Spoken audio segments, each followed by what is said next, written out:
Good galley tools make lots of jobs easier. Today, I want to talk about one of my favorites. Hi there, I'm Carolyn Sherlock. On this episode of the Boat Galley podcast, I'll share why I love my silicone spatula spoon and why I think it's great on a boat. I bet you're going to like it too. First, though, let's talk about our sponsors. Today's podcast is sponsored by FastSeas.com. Plan your next passage using Fast Seas. Whether you're after speed or comfort or a blend of the two, Fast Seas will find the optimum route to your destination. Fast Seas, making weather routing simple. Use coupon code Galley for an exclusive 10% discount.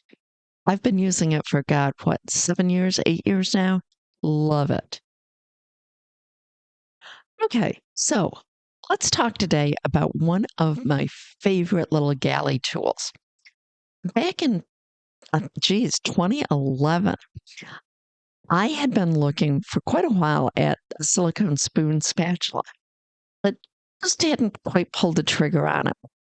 Then, way back in those days, I needed something else to bring up for free shipping and decided to toss it in. Wow, did it ever make a big difference? I absolutely love this. It's turned into one of my absolute favorite kitchen utensils. It won't take the place of a good mixing spoon for doughs, but it's perfect for so many other things that a mixing spoon doesn't do well. So basically, I've got a mixing spoon now, and I've got my silicone spoon spatula. Okay, first of all, the thing is heat resistant. It won't melt if you're stir frying or if you leave it in a hot pan. It's heat resistant to 570 degrees Fahrenheit. The handle doesn't get hot either. No more burnt fingers. It won't scratch anything. You can use it in nonstick pans without fear, but it's just as useful with regular pans.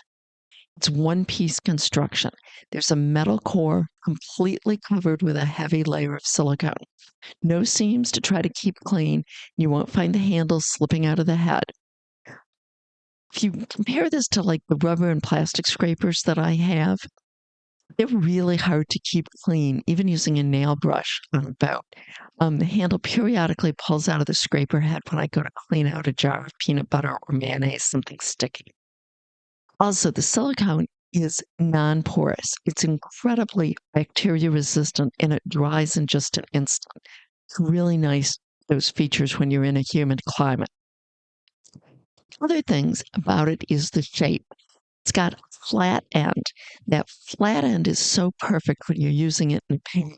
Compared to a spoon, there's just so much more area in contact with the pan. Much easier to make sauces and gravies without lumps, and it's great for sauteing and stir frying. Then it's got straight sides. The straight sides are perfect in a saucepan.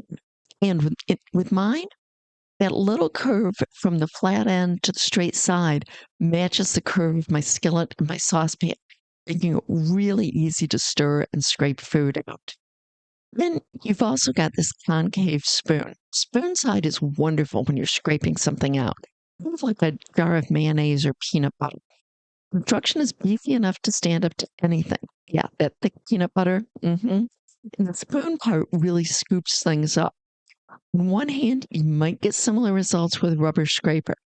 But it seems to me that I am able to get more out as the last little bit of whatever isn't as likely to fall off the spoon as it is the flat surface of a rubber scraper.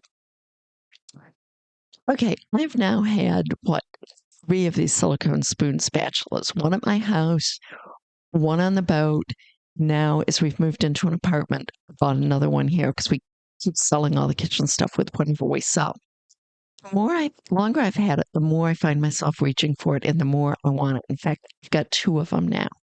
I've gotten rid of all of my old rubber scrapers as well as all of the general cooking spoons that I've been using. The only thing I keep is one heavy-duty mixing spoon and this.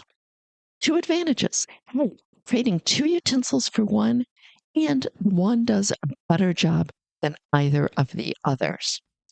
Okay, I hope that you found this episode of the Boat Galley podcast to be interesting, helpful. good for planning out your own galley equipment?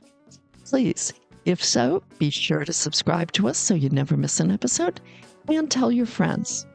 Until next time, then, let's make boat life better.